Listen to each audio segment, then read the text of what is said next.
एक बार की बात है, एक चालाक ठग जिसका नाम मुरारी लाल था, शहर से ठगी का माल लेकर अपने गांव लौट रहा था। उसकी घोड़ा गाड़ी में धन से भरी हुई एक बोरी रखी थी। मुरारी लाल के चेहरे पर प्रसन्नता झलक रही थी। तभी उसने देखा कि एक व्यक्ति दूर से उसकी ओर आ रहा है। वह व्यक्ति भी एक ठग था और उसका नाम नगदी लाल था। नगदी लाल भी उसी गांव का था और दोनों एक दूसरे से भली भांति परिचित थे, परंतु उनके बीच गुप्त शत्रुता भी थी। मुरारी लाल ने नगदी लाल को देखते ही मन में घबराहट महसूस की और सोचा, यह तो नगदी लाल ही है। यदि इसे मेरे धन की भनक पड़ गई तो यह अवश्य मुझे मूर्ख बनाने का प्रयास करेगा। दूसरी ओर नगदी लाल भी मुरारी लाल को पहचान चुका था और मन ही मन सोच रहा था, यह तो मुरारी लाल है, लगता है शहर से अच्छी ठगी करके आ रहा है। जब दोनों एक दूसरे के निकट पहुंचे, नगदी लाल ने मुरारी लाल से कहा, अरे भाई मुरारी लाल, कहां से आ रहे हो? लगता है इस बार शहर से बढ़िया माल लेकर आए हो। नगदी लाल की बात सुनकर मुरारी लाल को अंदर ही अंदर क्रोध आया, लेकिन उसने गुस्सा जाहिर किए बिना उदास स्वर में कहा, नहीं भाई, तुम गलत समझ रहे हो। मैंने तो ठगी का धंधा बहुत पहले छोड़ दिया। अब मैं गली का छोटा मोटा व्यापार कर रहा हूं और किसी तरह से गुजारा कर रहा हूं। मुरारी लाल की बात सुनकर नगदी लाल मुस्कुराया और सहानुभूति जताते हुए बोला, शायद तुम अनाज को शहर की मंडी में ले जा रहे हो और इसीलिए यह घोड़ा गाड़ी खरीदी है। मुरारी लाल ने जवाब दिया, हाँ भाई, लेकिन इस घोड़ा गाड़ी की तरह ही मेरी किस्मत भी खोटी निकली। एक ही बोरी अनाज लेकर शहर गया था और वह भी नहीं बिका। नगदी लाल ने कहा, भाई, व्यापार में उतार चढ़ाव तो चलते रहते हैं, लेकिन यह व्यापार अच्छा है। मैं भी ठगी छोड़कर यही व्यापार करने की सोच रहा हूं, परंतु मुझे तजुर्बा नहीं है, इसीलिए तुम्हारी सलाह लेना चाहता हूं। मुरारी लाल ने कहा, जरूर भाई, जब चाहे मेरे घर आ जाना। नगदी लाल ने कहा, ठीक है भाई, अभी तो मैं शहर जा रहा हूं, वापस लौटकर तुमसे अवश्य मिलूंगा। इसके बाद दोनों ने एक दूसरे से विदा ली और मुरारी लाल अपनी घोड़ा गाड़ी को आगे बढ़ाने लगा। कुछ कदम आगे बढ़ने के बाद उसने सोचा, यह मुझे मूर्ख समझता है, नोटों से भरी हुई बोरी को अनाज की बोरी बता रहा है। मैंने भी इसे 2 का पहाड़ा नहीं बढ़ाया तो मेरा नाम नगदी लाल नहीं। मन ही मन उसने एक धूर्त योजना बनाई। वह सारी लाल से आगे निकलने के लिए एक पगडंडी पर सरपट दौड़ा। अपने कंधे पर लटकी पोटली को खोलकर उसने उसमें से एक चमचमाती नक्काशीदार जूती निकाली और सड़क के बीचों बीच रख दी। फिर वह पुनः तेजी के साथ पगडंडी से होता हुआ आगे बढ़ गया। काफी दूर निकलने के बाद वह पुनः सड़क पर पहुंचा और अपनी पोटली से दूसरी जूती भी निकालकर सड़क के बीचों बीच रख दी। उसके बाद वह नजदीक की झाड़ियों में जा छिपा। वह मन ही मन अपनी योजना पर विचार कर रहा था कि मुरारी लाल अपनी मरियल घोड़ा गाड़ी से यहां पहुंचने में सड़क से लगभग 1 घंटा लगाएगा, जबकि कच्चे मार्ग से पैदल वहां पहुंचने में सिर्फ 15 मिनट लगेंगे। वह समय की बचत और लालच में जरूर पैदल ही जाएगा और मैं इतनी देर में उसका माल लेकर रफू चक्कर हो जाऊंगा। थोड़ी देर के बाद मुरारी लाल पहले वाली जूती के पास पहुंचा तो उसे देखता ही रह गया। तुरंत घोड़ा गाड़ी से उतरकर उसने जूती उठाई और दूसरी जूती के लिए इधर उधर नजर दौड़ाने लगा, लेकिन जब उसे दूसरी जूती कहीं नजर नहीं आई तो वह जूती को वहीं पर छोड़कर घोड़ा गाड़ी पर चढ़कर आगे बढ़ गया। लगभग 1 मील आगे बढ़ने पर उसे सड़क के बीचों बीच दूसरी ज्योति भी चमकती हुई दिखाई दी। उसे देखकर वह मन ही मन सोचने लगा कि अरे, यह तो पहले वाली जूती की जोड़ीदार मालूम पड़ती है। मैं कितना मूर्ख हूं। यदि वह व्यक्ति भी उठा लाया होता तो अब मेरे पास एक कीमती और सुंदर जरी की काम वाली जूतियों का जोड़ा होता। लेकिन अब यदि मैं इस मरियल घोड़ा गाड़ी पर पहले वाली ज्योति को लेने जाता हूं तो कम से कम 1 घंटा लग जाएगा और हो सकता है इस बीच उस ज्योति को कोई और उठा ले जाए। परंतु यदि मैं कच्चे मार्ग से दौड़कर जाऊं तो उस स्थान पर पहुंचने में मुझे केवल 10 मिनट ही लगेंगे। सहसा यह विचार आते ही उसने खोजपूर्ण निगाहों से इधर उधर देखा। उसे कोई दूर दूर तक दिखाई नहीं दिया। जब उसे इत्मीनान हो गया तो उसने घोड़ा गाड़ी को सड़क के किनारे थोड़ा अंदर ले जाकर एक पेड़ से बांध दिया और पीछे की ज्योति लाने के लिए कच्चे मार्ग पर दौड़ पड़ा। मुरारी लाल के वहां से जाते ही नंदलाल झटपट झाड़ियों से बाहर आया और नोटों से भरी हुई पोटली को अपने कंधों पर लादकर सरपट अपने घर दौड़ गया। घर पहुंचने पर उसने अपनी पत्नी को सारी बात बताई। फिर जल्दी से अपनी पत्नी से बोला, अब तुम जल्दी से सारे धन को भूसे के ढेर में छिपा दो। मैं बैग के अंधे कुएं में जाकर छिप जाता हूँ। अगर मुरारी आए तो कह देना कि शहर गए हैं और अभी तक लौटे नहीं हैं। पत्नी ने सब कुछ समझकर कहा, ठीक है, तुम किसी बात की चिंता मत करो, मैं सब संभाल लूंगी। उधर जब मुरारी लाल जूती को लेकर वापस लौटा तो घोड़ा गाड़ी में नोटों से भरी हुई पोटली को गायब देखकर उसे बेहोशी आने लगी, लेकिन उसने जल्दी से अपने आप को संभाला। उसे समझते देर न लगी कि यह सारी कारस्तानी उच्च ठग नगदी लाल की ही होगी। फिर वह घोड़ा गाड़ी पर सवार होकर नगदी लाल के घर की ओर चल पड़ा। काफी देर बाद शाम को वह नगदी लाल के घर पहुंचा। घर पहुंचकर उसने नंदलाल के बारे में उसकी पत्नी से पूछा तो पत्नी ने वही जवाब दिया जो नंदलाल ने उसे समझाया था। मुरारी लाल को समझते देर न लगी कि नंदलाल की पत्नी साफ झूठ बोल रही है। मन ही मन में वह विचार करने लगा कि यह औरत तो साफ झूठ बोल रही है, जरूर वह कहीं छिप गया है। खैर, कब तक छिपेगा, मैं भी पता लगा ही लूंगा। मैंने भी उसे 4 का पहाड़ा ना पढ़ाया तो मेरा नाम मुरारी लाल नहीं। यही सोचते हुए मुरारी लाल मन महसूस कर घर वापस चला गया। उसके बाद मुरारी लाल रोज सवेरे नगदी लाल के घर आता और उसकी पत्नी से नंदलाल के विषय में पूछता, पर हमेशा उसे एक ही जवाब मिलता, अभी तो वह लौटे नहीं हैं भैया। मुरारी लाल निराश होकर वापस लौट जाता। कुछ दिन बीतने के बाद मुरारी लाल ने नगदी लाल की पत्नी पर नजर रखने की ठान ली। एक दिन उसने देखा कि नगदी लाल की पत्नी हाथ में एक पोटली लेकर कहीं जा रही है। मुरारी लाल उसका पीछा करने लगा। मुरारी लाल ने देखा कि वह एक बाग के अंदर प्रवेश कर गई और कुएं की ओर बढ़ने लगी। मुरारी लाल ध्यान से उसे देखने लगा। उसने देखा कि नगदी की पत्नी ने अपनी पोटली को एक रस्सी के सहारे से कुएं में लटका दिया। मुरारी समझ गया कि नगदी उस कुएं में है और उसकी पत्नी उसके लिए पोटली में भोजन लेकर जाती है। यह सब देखकर मुरारी लाल वापस चला गया। अगले दिन वह योजना बनाकर स्वयं सूखी रोटियां लेकर बाग में नगदी की पत्नी के आने से पहले ही कुएं पर पहुंच गया। फिर उसने भी पोटली को रस्सी के सहारे लटका दिया और नगदी की पत्नी की आवाज निकालते हुए बोला, रोटियां ले लो जी। अब क्योंकि वह एक ठग था तो उसके लिए दूसरों की आवाज निकालना मुश्किल काम नहीं था। नगदी ने तुरंत पोटली रस्सी से खोल ली, किंतु पोटली में सूखी रोटियां देखकर वह गुस्से से चीख उठा, अरे कमबख्त, आज यह सूखी रोटियां लेकर क्यों आई हो? क्या घर में घी का अकाल पड़ गया है? मुरारी ने तुरंत उसी आवाज में कहा, घी का अकाल तो नहीं पड़ा, लेकिन पैसों का अकाल जरूर पड़ गया है। घर में घी खरीदने के लिए एक फूटी कौड़ी भी नहीं है, इसीलिए मैं ऐसी रोटियां लाई हूं। नगदी हैरान होकर बोला, घर में एक फूटी कौड़ी भी नहीं है? अरे भगवान, कहीं तेरी मति तो खराब नहीं हो गई? अभी जो मैं इतना सारा धन कमाकर लाया था उसका क्या हुआ? क्या उस नोटों की बोरी को आग लगा दी? नोटों की बात सुनकर मुरारी लाल की आंखों में चमक आ गई, लेकिन अपनी प्रसन्नता को दबाते हुए उसने उसी आवाज में कहा, वह, लेकिन मैं तो भूल गई हूं कि तुमने वह धन कहां पर छुपाया है। तब नगदी ने कहा, अरे भगवान, मेरे कहने पर ही तो तूने उसे भूसे के ढेर में छुपाया था। मुरारी लाल प्रसन्नता से बोला, अरे हां, अब याद आया, सच में मैं तो उस बोरे के बारे में भूल ही गई थी। अच्छा, अब मैं जाती हूं, कल से तुम्हारे लिए घी में चुपड़ी हुई रोटी यहां लेकर आया करूंगी। यह कहकर मुरारी लाल वहां से खिसक गया। थोड़ी देर बाद नगदी लाल की पत्नी आई और रस्सी लटकाकर रोटियां देने के लिए आवाज देने लगी। अपनी पत्नी की आवाज सुनकर भीतर छिपा हुआ नंदलाल चौंक पड़ा और बोला, अरे भगवान, आज क्या वास्तव में तेरी याददाश्त कमजोर हो गई है? अभी तो तूने मुझे रोटियां दी है, अब दोबारा क्यों ले आई? पत्नी ने हैरान होते हुए कहा, क्या कहते हो जी, मैं तो पहली बार ही रोटियां लेकर आई हूं। अगले ही क्षण एक विचार आते ही नगदी लाल ने कहा, जल्दी से मुझे बाहर निकाल। नगदी लाल की पत्नी ने रस्सी खींचकर उसे बाहर निकाला। बाहर निकलते ही नगदी घर की ओर दौड़ पड़ा। दौड़ते दौड़ते उसकी पत्नी ने पूछा, अरे क्या हुआ, कुछ बताओगे भी?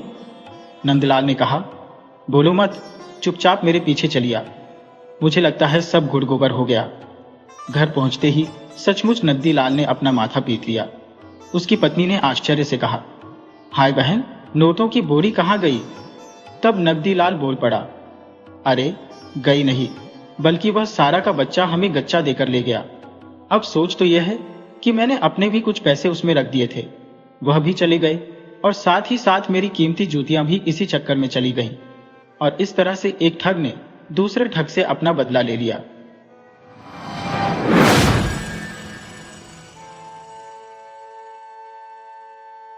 आज की संध्या बड़ी उदासीन थी, मानो अगले जन्म की आशा के अनुरूप कोई तारा अंधकार में दमक रहा हो। पखवाड़े के दिन थे और ऐसी शांत शाम को अंबाला गांव के चबूतरे पर ठाकुर जी की आरती की प्रतीक्षा हो रही थी। छोटे छोटे बच्चों की भीड़ लगी थी। किसी के हाथ में चांद सी चमकती कांसे की झालर झूल रही थी, तो कोई बड़े बड़े नगाड़ों पर चोट करने की प्रतीक्षा कर रहा था। छोटे छोटे बच्चे इस उम्मीद में नाच रहे थे कि प्रसाद में उन्हें मिश्री का एक टुकड़ा, नारियल की 25 करें तथा तुलसी जल से सुवासित मीठा चरणामृत मिलेगा। बाबा जी ने अभी तक मंदिर को नहीं खोला था। कुएं के किनारे पर बैठे बाबा जी मनन कर रहे थे, जबकि बड़े उम्र के लोग छोटे बच्चों को उठाए हुए चबूतरे पर बैठे थे। सभी मौन थे। यह एक ऐसी शाम थी, बड़ी उदास। किसी ने धीमी आवाज में दुख भरे लहजे में कहा, ऋतु मंद पड़ती जा रही है। दूसरे ने इस दुख में वृद्धि करते हुए कहा, यह कलयुग है, अब कलयुग में ऋत्विक हिलते नहीं, खेलें तो कैसे खेलें। तीसरे ने कहा, ठाकुर जी का मुखारविंद कितना मनहका पड़ गया है। एक ने कहा, 10 वर्ष पहले उनके मुख पर कितना तेज था। सभी लोग धीमी आवाज में बातों में तल्लीन थे। उसी समय अंबाला गांव के बाजार से 2 व्यक्ति सीधे चले आ रहे थे। आगे पुरुष था और पीछे स्त्री। पुरुष की कमर में तलवार और हाथ में लकड़ी थी। पुरुष को तुरंत पहचाना नहीं जा सका था, परंतु राजपूतानी अपने पैरों की चाल, घेरदार लहंगे और ओढ़नी से पहचानी जाती थी। राजपूत ने लोगों को राम राम नहीं किया। इससे गांव के लोग समझ गए कि ये अजनबी है। अपनी ओर से ही लोगों ने उन्हें राम राम कहा। उत्तर में राम राम कहकर यात्री जल्दी जल्दी आगे बढ़ गया। उसके पीछे राजपूतानी अपने पैरों की एड़ियों को देखते हुए आगे बढ़ रही थी। एक दूसरे के मुंह की ओर देखते हुए लोगों ने कहा, ठाकुर जी, कितनी दूर जाना है? जवाब मिला, यही कोई आधा मील। तब तो आप लोग यहीं रुक जाइए। क्यों इतना जोर दे रहे हो? यात्री ने त्वरितता से कहा। इसका कोई खास कारण नहीं है, परंतु समय अधिक हो गया है और साथ में महिला है। मैं इसी से कह रहा हूं, अंधेरे में बिना किसी कारण के जोखिम क्यों लेते हो? फिर हम यहां पर सब आपके भाई बंधु हैं, इसलिए आप रुक जाइए। मुसाफिर ने जवाब दिया, अपनी ताकत का अंदाजा लगाकर मैं सफर करता हूं। मर्दों के लिए समय क्या होता है? अब तक तो अपने से बढ़कर मैंने कोई बहादुर नहीं देखा।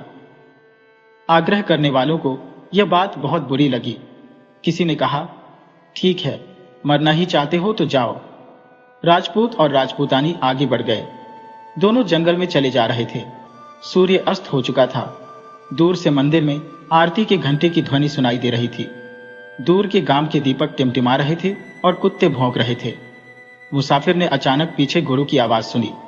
एक राजपूतानी ने पीछे मुड़कर देखा तो उसे गांव का जटा हलकारा कंधे पर डाक की पोटली लटकाए, हाथ में घुंघरू वाला भाला लिए जाते दिखाई दिया। उसकी कमर में एक तलवार लटक रही थी।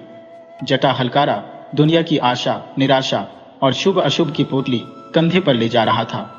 कुछ प्रदेश गए पुत्रों की वृद्ध माताएं और प्रवासियों की स्त्रियां साल 6 महीने में चिट्ठी मिलने की आस लगाए बैठी रहती होंगी।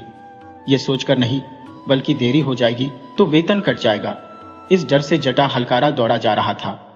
भाले के घुंघरू इस अंधेरी एकांत रात में उसके साथी बने हुए थे। देखते ही देखते हलकारा पीछे चलती राजपूतानी के पास पहुंच गया। दोनों ने एक दूसरे की कुशल पूछी। राजपूतानी का मायका वहीं था, इसलिए वह अपने माँ बाप के समाचार पूछने लगी। टियर के गांव से आने वाले अपरिचित पुरुष को स्त्री अपने सगे भाई जैसा ही समझती है। दोनों बातें करते हुए चलने लगी।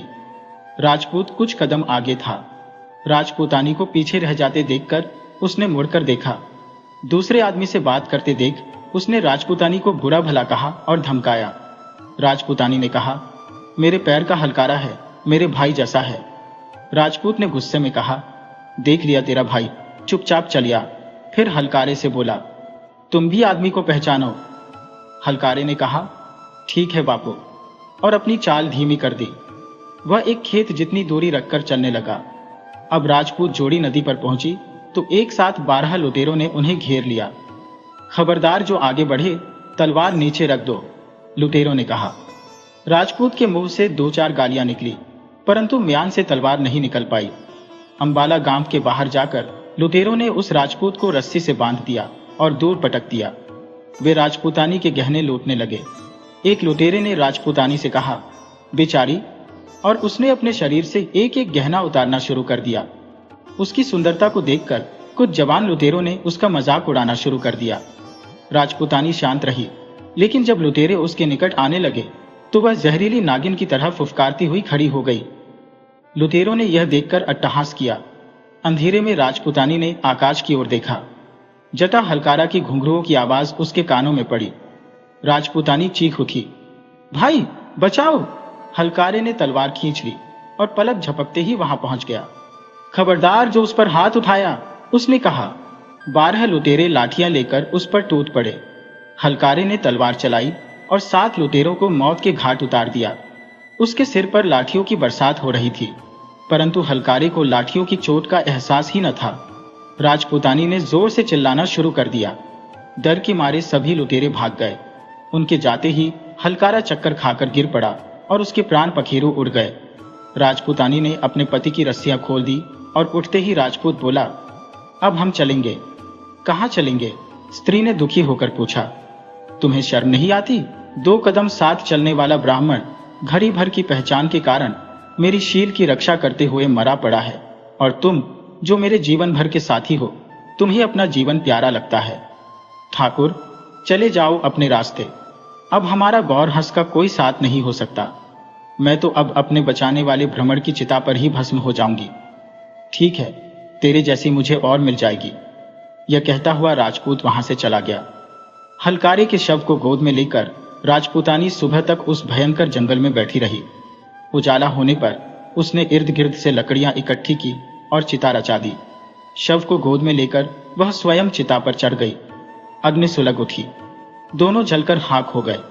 कायर पति की स्त्री जैसी शोकातुर संध्या की उस घड़ी में चिता की क्षण ज्योति देर तक चमकती रही। अंबाला और रामधारी के बीच आज भी जटा और अतीत की स्मृति सुरक्षित है। पुराने समय की बात है। एक गांव में लाजो नाम की एक विवाहिता अपनी सास के साथ रहती थी।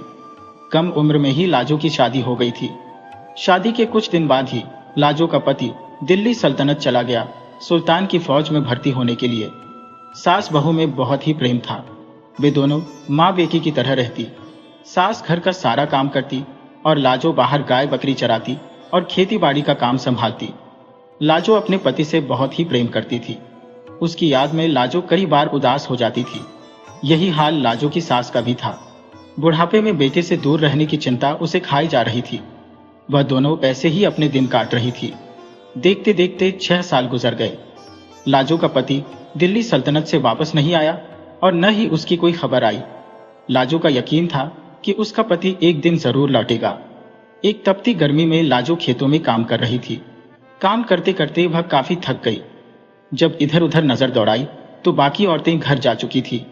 काम और गर्मी से वह काफी थक चुकी थी और प्यास से उसका गला सूखने लगा। लाजो ने सोचा, थोड़ा ही काम बचा है, पूरा करके ही घर जाती हो। वह फिर से काम में लग गई। तभी उसके पीछे से उसे एक आवाज सुनाई दी। उसने देखा, एक साधु अलख निरंजन बोलता हुआ उसकी तरफ आ रहा है। साधु लाजो को देखकर उसके समीप आ गया और लाजो से उसका परिचय पूछने लगा। लाजो ने कहा, मैं बहुत बड़े सेठ की बेटी हूँ और इस गांव में अपनी सास के साथ रहती हूँ। मेरे ससुर का देहांत हो चुका है। साधु ने पूछा, और तेरा पति कहाँ है? लाजो ने जवाब दिया, मेरे पति कई सालों से प्रदेश में है और मैं उनकी याद में ही दिन काट रही हूँ। साधु ने कहा, क्यों उस निर्मोही के बारे में सोच रही हो जिसने इतने वर्षों से तेरी कोई खोज खबर नहीं ली? उसे अपनी माँ की भी याद नहीं आई। लाजो को साधु की ये बातें नागवार गुजरी। उसने अनसुना कर दिया और अपने काम में लग गई। साधु ने फिर टोका, क्यों उस निर्मोही की याद में अपना समय बर्बाद करती हो? और वह लाजो के निकट आने लगा। लाजो ने धमकाते हुए कहा, तू जोगी है या ढोंगी है? अगर फिर यहां दिखाई दिया तो तेरी खैर नहीं। साधु मुस्कुराते हुए बोला, अरे तू तो नाराज हो गई। क्या सेठ की बेटी को गाली देना शोभा देता है? चल दोनों छाव में बैठते हैं, तू थक गई होगी। अब लाजो का पारा चढ़ गया। वह बोली, निर्लज्ज, शर्म नहीं आती इस तरह की बात करते हुए? चुपचाप यहां से चला जा, वरना ये कुदाली तेरे सिर पर दे मारूंगी। लाजो का गुस्सा देखकर साधु वहां से चला गया और गांव की ओर निकल गया। घूमते घूमते वह लाजो के घर पहुंच गया और भिक्षा मांगने लगा। साधु ने कहा, माता, जोगी को भिक्षा दे दे, तेरा भला होगा। सालों से खोया हुआ तेरा लड़का घर लौट आएगा। यह सुनते ही लाजो की सास साधु के चरणों में गिर गई और उसे घर के अंदर ले गई। लाजो की सास ने साधु को आसन पर बिठाते हुए कहा, साधु बाबा, बाहर आप क्या कह रहे थे कि सालों से खोया हुआ मेरा लड़का वापस आ जाएगा? साधु ने हंसते हुए कहा, पर मां, भूखे पेट भोजन नहीं होता। सुबह से भूखा घूम रहा हूं, पहले भोजन करवा दो, फिर बातें करेंगे। लाजो की सास बोली, बाबा आप बैठो, मैं आपके लिए खाना चूल्हे पर चढ़ा देती हूँ। इतनी देर में खेत में काम पूरा करके लाजो घर आ गई। अपने आनंद में साधु को बैठे देखकर उसे फिर से गुस्सा आ गया। उसने साधु से कहा, अरे कपटी, तू मेरे घर तक आ गया। बहू की आवाज सुनकर सास बाहर आई और पूछा, क्या हुआ? लाजो ने कहा, मां, ये कोई साधु नहीं है, कपटी है, कपटी। सास ने कहा, एक साधु के बारे में ऐसा नहीं बोलते। तू अंदर जा, भोजन परोस, मैं आती हूं। लाजो ने भोजन परोसा और सास को बुलाया। सास भोजन लेकर साधु को देने लगी। साधु ने देखा भोजन पत्तल में परोसा है। साधु बोला, यह क्या? अब मैं पत्तल में भोजन करूंगा? मुझे उस थाली में भोजन दे जिस पर लोगों का पति भोजन करता था। साधु का इतना कहना ही था कि लाजो का पारा हद से ज्यादा चढ़ गया। वह गुस्से में पूरी लाल हो गई और बोली, अब तूने नीचता की हद पार कर दी है। तेरी हिम्मत कैसे हुई यह कहने की? उसने आंगन में रखी कुदाल को हाथों में लिया और साधु की तरफ बढ़ने लगी। लाजो का यह गुस्से वाला रूप देखकर साधु भौचक्का रह गया। उसने साधु का चोला उतारा और लाजो की सास के पैरों में गिर गया। बोला, मां, पहचान मुझे, मैं तेरा ही बेटा हूं। लाजो, माफ कर दो मुझे, मैंने तुझे इतना इंतजार करवाया। मैं तो तेरी परीक्षा ले रहा था। मेरे भाग्य में तेरी जैसी पतिव्रता स्त्री का होना ही मेरे लिए सब कुछ है। लाजो की सास ने बहू को पहचान लिया। तीनों एक दूसरे से लिपट कर रोने लगे और इस तरह लाजो का परिवार फिर से एक बार खुशहाल हो गया।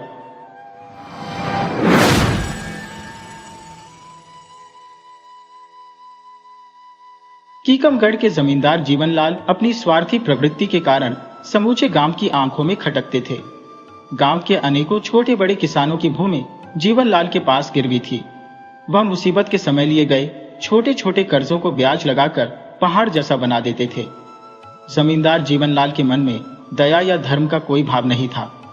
एक बार जो किसान उनसे ब्याज पर रकम ले लेता, वह अपनी सारी जिंदगी अपने ही खेतों पर बंधुआ मजदूर की तरह काम करता और फिर भी उसका कर्जा खत्म नहीं होता। जीवनलाल की एक संतान थी, उसका 10 वर्षीय पुत्र रघुनंदन, जिसे सब लोग प्यार से रघु कहते थे। जीवनलाल के शोषण के चक्रव्यूह में फंसे किसानों में से एक था पुरुषोत्तम। पुरुषोत्तम दिन रात जमींदार के खेतों में बंधुआ मजदूर की तरह काम करता और मजदूरी के नाम पर उसके हाथ खाली ही रहते। पुरुषोत्तम का एक जवान बेटा था मनोहर, जो अक्सर अपने पिता को जमींदार के खेतों में काम करते देखता तो उसका खून खौलने लगता। समय के साथ पुरुषोत्तम की तबीयत बिगड़ने लगी। गरीबी के कारण उसे पूरी खुराक नहीं मिल रही थी। ऊपर से दिन रात की मेहनत और साहूकार के कर्ज की चिंता ने मिलकर उसे अंदर से कमजोर कर दिया। अंततः एक दिन ऐसा आया जब पुरुषोत्तम ने दम तोड़ दिया। पुरुषोत्तम की मौत का गहरा सदमा मनोहर को लगा। वह अपने पिता की मौत के लिए जीवनलाल को जिम्मेदार मानता था। मनोहर ने ठान लिया कि वह अपने पिता की मौत का बदला जमींदार की हत्या करके लेगा।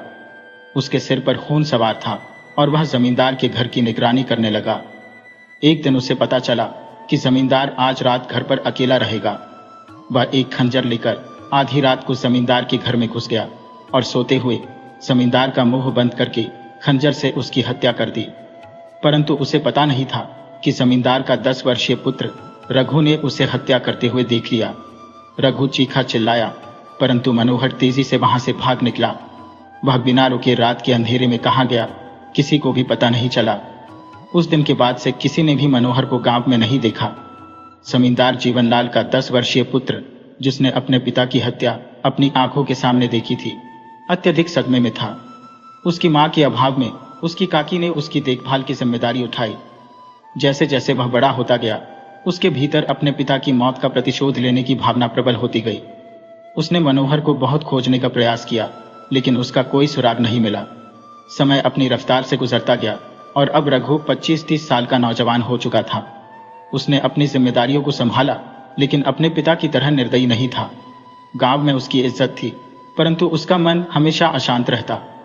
अपने पिता की यादें और बदले की भावना उसे बेचैन करती रहती थी। उसकी काकी अक्सर उसे समझाती, बेटा अब पुरानी बातों को भूल जाओ, लेकिन रघु पर इन बातों का कोई असर नहीं होता था। रघु की काकी उसके मन को शांत करने के लिए कई साधु महात्माओं और फकीरों के पास गई। कोई उसे ताबीज देता तो कोई अंगूठी पहनने की सलाह देता, लेकिन इन सब का कोई फायदा नहीं हुआ। कुछ दिनों बाद उसकी काकी को पता चला कि गांव में एक बहुत पहुंचे हुए संत महात्मा आए हैं। गांव के लोग अपनी समस्याएं लेकर उनके पास जा रहे थे। साधु देखने में बहुत ही सीधा साधा और सरल थे। वह सभी को यही कहते, भगवान तुम्हारा भला करेगा, उस पर भरोसा रखो। वह किसी को झूठा दिलासा नहीं देते थे। धीरे धीरे लोगों की भीड़ बढ़ती गई। वह किसी से कोई दान नहीं लेते थे। अगर कोई अपनी मर्जी से दान देता तो वह उसे गरीबों को खाना खिलाने और वस्त्र बांटने में लगाते थे। रघु की काकी ने भी कई बार उस साधु से मिलने का प्रयास किया, लेकिन मौका नहीं मिल पाया।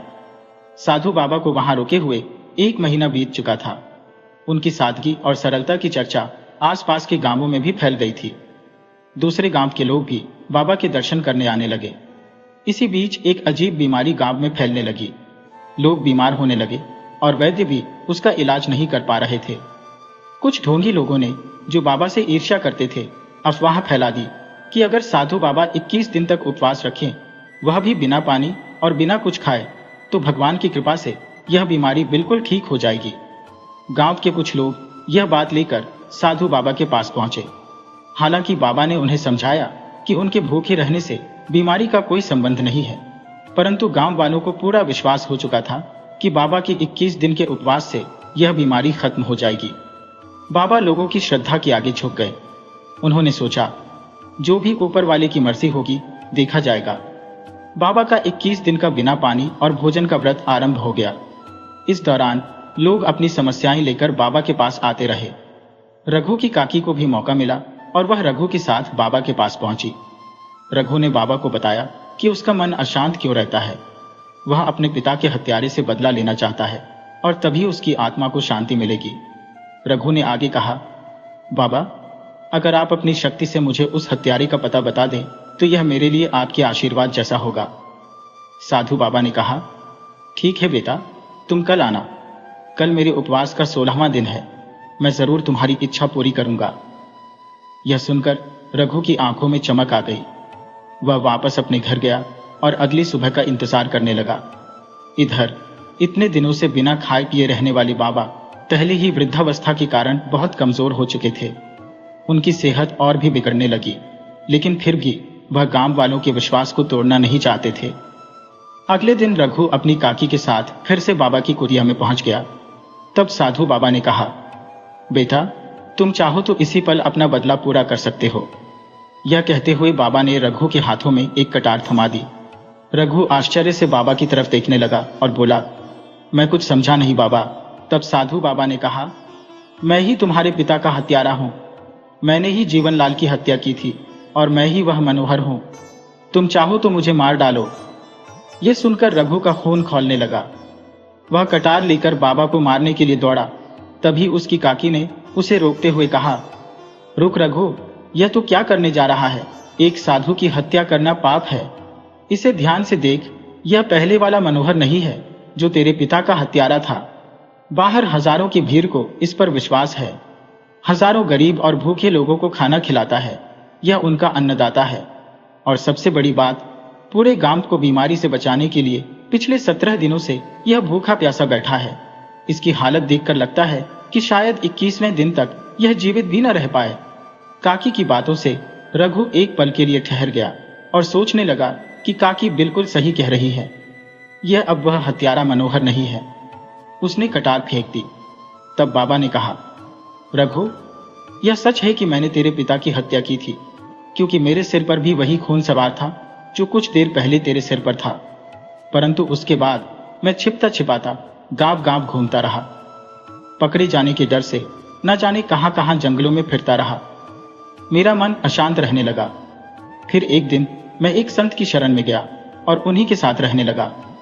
मैं कोई विद्या नहीं जानता, कोई चमत्कार नहीं जानता, ना ही आज तक मैंने ऐसा कोई दावा किया है। यह भगवान की श्रद्धा है जिसके कारण मैं 21 दिन के उपवास पर बैठा हूं। यह कहते कहते बाबा की आंखों से आंसू बहने लगे। उन्होंने आगे कहा, मैं पहले से ही जानता था कि मैं उसी गांव में जा रहा हूं जहां मैंने हत्या की थी, और मुझे यह भी अंदेशा था कि तू मेरे पास जरूर पहुंचेगा, परंतु अब मुझे मौत का भी कोई डर नहीं है। इसके बाद रघु ने मनोहर को मारने का विचार त्याग दिया। अब उसका मन शांत हो चुका था। साधु बाबा का 21 दिन का उपवास पूरा होते होते उनकी तबीयत इतनी बिगड़ गई कि 21वें दिन उनकी मृत्यु हो गई, और साथ ही गांव में फैली बीमारी का भी अंत हो गया। इधर जमींदार के बेटे रघु का मन अब पूरी तरह से शांत हो चुका था। उसे समझ में आ चुका था कि सजा देने से ज्यादा बड़ा क्षमा करने वाला होता है।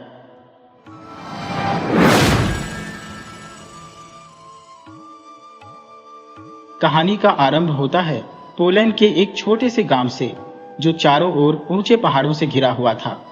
इस गांव की जनसंख्या अधिक नहीं थी और यहां अधिकांशतः छोटे किसान निवास करते थे।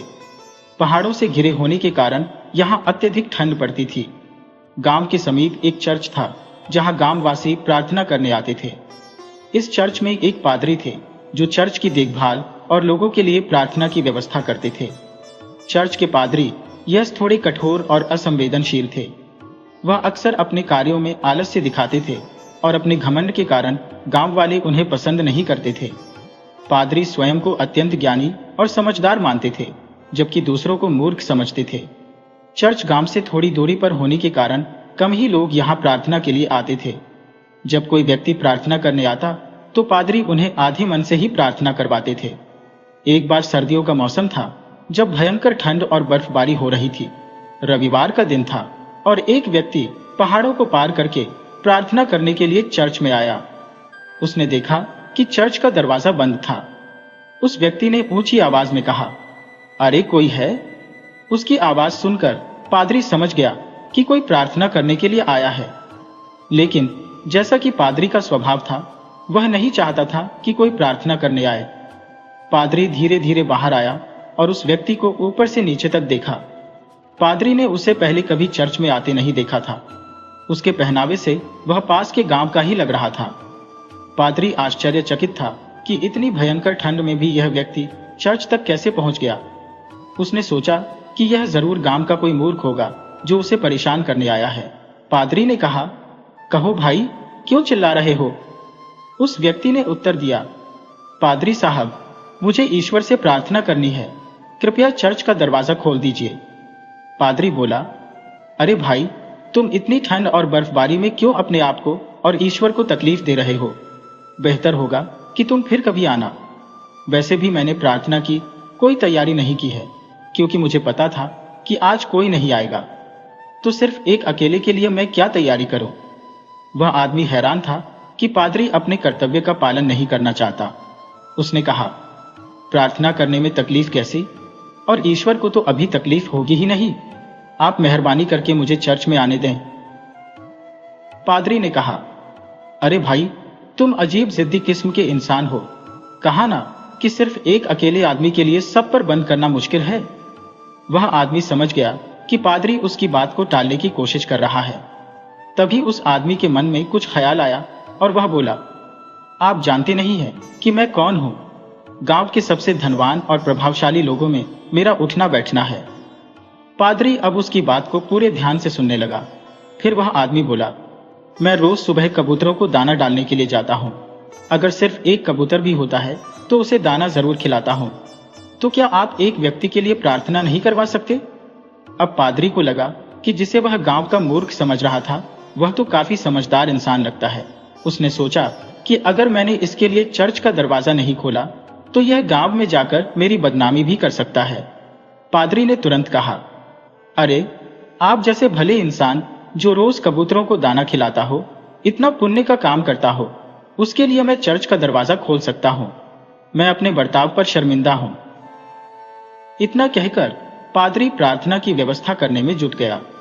उसने सारी टेबल कुर्सियां साफ की, हर टेबल पर एक बाइबल रखी और मोमबत्तियां भी जलाईं। फिर उसने उस आदमी को अंदर बिठाया और प्रार्थना शुरू कर दी। 2-3 घंटे बाद प्रार्थना खत्म हुई तब पादरी ने उस आदमी को धन्यवाद किया कि उसने पादरी को उसका कर्तव्य याद दिलाया। अब पादरी को लगा कि मेरे काम और मेरे बर्ताव से यह आदमी जरूर खुश हो गया होगा और बदले में यह मेरी तारीफ भी करेगा और गांव में जाकर भी मेरे बारे में अच्छा अच्छा ही बताएगा। परंतु पादरी हैरान था कि उस आदमी ने बदले में पादरी के लिए एक शब्द भी नहीं कहा और चुपचाप वापस चल दिया। इस पर पादरी को बहुत गुस्सा भी आ रहा था, परंतु अपने गुस्से को काबू में करते हुए पादरी ने उस आदमी से कहा, क्या हुआ? प्रार्थना में कोई कमी रह गई? यह सुनकर वह आदमी बोला, मैं क्या बताऊं पादरी साहब, मैं तो आपको बहुत ही समझदार इंसान मान रहा था, परंतु मेरी बात का पूरा मतलब आप समझ ही नहीं पाए। जब मैं कबूतरों को दाना डालने जाता हूं और सिर्फ एक ही कबूतर हो तो मैं सारे दाने उसी को नहीं खिला देता। उसकी बात सुनकर पादरी एक पल के लिए सोच में पड़ गया। फिर उसे अपनी गलती का एहसास हुआ कि सिर्फ अपना कर्तव्य निभाना ही जरूरी नहीं है, बल्कि परिस्थितियों के हिसाब से खुद को ढालना भी आवश्यक है। पादरी को चाहिए था कि सिर्फ एक आदमी के हिसाब से ही वह प्रार्थना की तैयारी करता और प्रार्थना शुरू कर देता, जबकि वह तमाम लोगों के हिसाब से तैयारी में जुट गया, जिसमें बिना वजह उसकी मेहनत और समय बर्बाद हुआ। पादरी समझ गया कि जिसे वह गांव का मूर्ख आदमी समझ रहा था, असल में वह बहुत ही बुद्धिमान इंसान है। पादरी का पहला सामना एक अक्लमंद आदमी से पड़ा था। अब वह सचमुच अपने बर्ताव पर शर्मिंदा था। पादरी ने उस आदमी से माफी मांगी और आइंदा पूरी ईमानदारी से अपना कर्तव्य पालन करने का वादा भी किया। इसके बाद वह आदमी भी पादरी को धन्यवाद करके अपने गांव वापस चला गया। उस दिन के बाद से पादरी का बर्ताव गांव के लोगों के लिए बिल्कुल बदल गया। अब वह गांव से आने वाले हर एक आदमी की इज्जत करता था और चर्च में आने वाले हर इंसान को प्रार्थना करवाता। गांव के लोग भी पादरी के इस अच्छे व्यवहार के कारण उसकी तारीफ करने लगे। यह कहानी हमें सिखाती है कि परिस्थितियां कैसी भी हो, हमें अपने कर्तव्य का पालन करना चाहिए, परंतु साथ ही साथ अपने आप को उन परिस्थितियों के हिसाब से ढालना भी बहुत जरूरी है, जिससे कि हम समय का सही उपयोग कर सकें। इसी तरह की मजेदार कहानियां देखने के लिए आप चैनल को सब्सक्राइब कर लीजिए। वीडियो को लाइक और कमेंट करना बिल्कुल मत भूलिएगा। आपका कीमती समय देने के लिए बहुत बहुत धन्यवाद।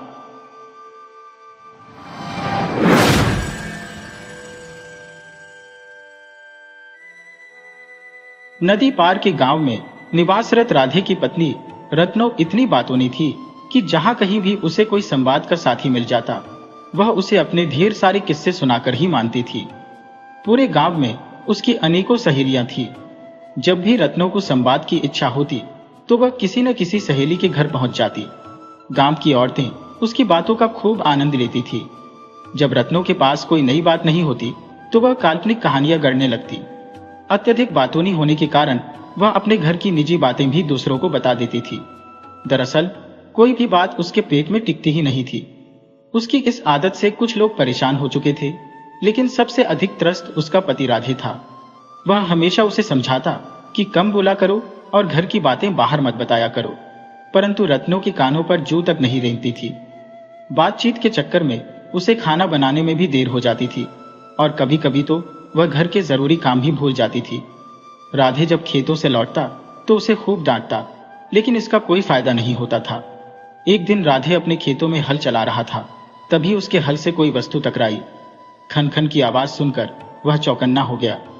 उसने थोड़ी मिट्टी हटाई तो देखा कि वहां कोई धातु का बर्तन दबा हुआ है। राधे ने उस जगह को निशान लगा दिया और सारा दिन चुपचाप काम करता रहा ताकि कोई उसे देख न ले। जब शाम हो गई और हल्का अंधेरा होने लगा तो उसने उस जगह की खुदाई शुरू कर दी। थोड़ी देर में वहां से एक कलश निकला जिसमें हीरे, मोती, सोना, चांदी और गहने भरे हुए थे। यह देखकर राधे की खुशी का ठिकाना नहीं रहा, लेकिन तभी उसे ध्यान आया कि अगर रत्नो को इस खजाने के बारे में पता चल गया तो वह पूरे गांव में यह बात फैला देगी और यह खजाना राजा के पास चला जाएगा। राधे समझ नहीं पा रहा था कि वह इस खजाने का क्या करे। वह खजाने को पास के जंगल में दबा दिया और मन ही मन में कुछ सोचने लगा। काफी देर तक सोचने के बाद वह घर पहुंचा। घर पहुंचते ही उसकी पत्नी उसका इंतजार कर रही थी। राधे ने रत्नो से कहा, तुम्हें पता है आज बहुत ही खुशी का दिन है। आज राजा के बेटे की शादी है और एक खुशखबरी और भी है। जानती हो कि हमें एक बहुत बड़ा खजाना मिला है। जल्दी से तैयार हो जाओ, हम रात के अंधेरे में खजाना लेकर आएंगे रत्नो जल्दी से तैयार हो गई और कुछ ही देर में वे जंगलों से गुजर रहे थे। अचानक एक पेड़ की टहनी से रत्नो के सिर पर कुछ टकराया। उसने वह चीज पकड़ी तो देखा उसके हाथ में एक जलेबी थी। वह हैरान होते हुए अपने पति से कहने लगी, राधे, यहाँ पेड़ पर जलेबी लटकती है? यह तो हैरानी की बात है। राधे बोला, इसमें हैरान होने वाली क्या बात है? इस जंगल में जलेबी का पेड़ तो है ही। क्या तुमने कभी जलेबी का पेड़ नहीं देखा? रत्नो ने देखकर कहा, कमाल का दिन है आज। राजा के बेटे की शादी भी है और मैंने जलेबी का पेड़ भी देखा। वह दोनों बातें करते करते आगे बढ़ने लगे। कुछ ही दूर गए थे कि राधी ने देखा जंगल में एक जगह पर कुछ मछलियां इधर उधर बिखरी पड़ी थी। वह बोला, लगता है जंगल में मछलियों की बारिश हुई है। हमें जरा जल्दी है, नहीं तो हम कुछ मछलियां रख लेते, खाने के काम आती।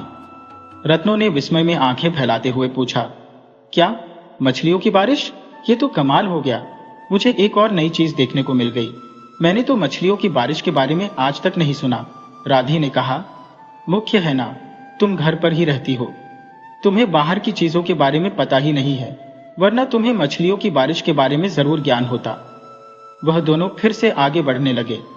रात का अंधेरा बढ़ता जा रहा था। राधी ने कहा, लगता है तुम्हें एक ही दिन में जंगल की सारी जानकारी मिल जाएगी। रत्नो ने कहा, हाँ, सच में जंगल में तो सब कमाल का ही है। जलेबी का पेड़, मछलियों की बारिश और आज राजा के बेटे की शादी भी है। तभी राधे बोला, बस हम खजाने तक पहुंचने ही वाले हैं। राधी ने एक जगह पहुंचकर मिट्टी खोदकर खजाने वाला कलश निकाल लिया और बर्तनों को दिखाया।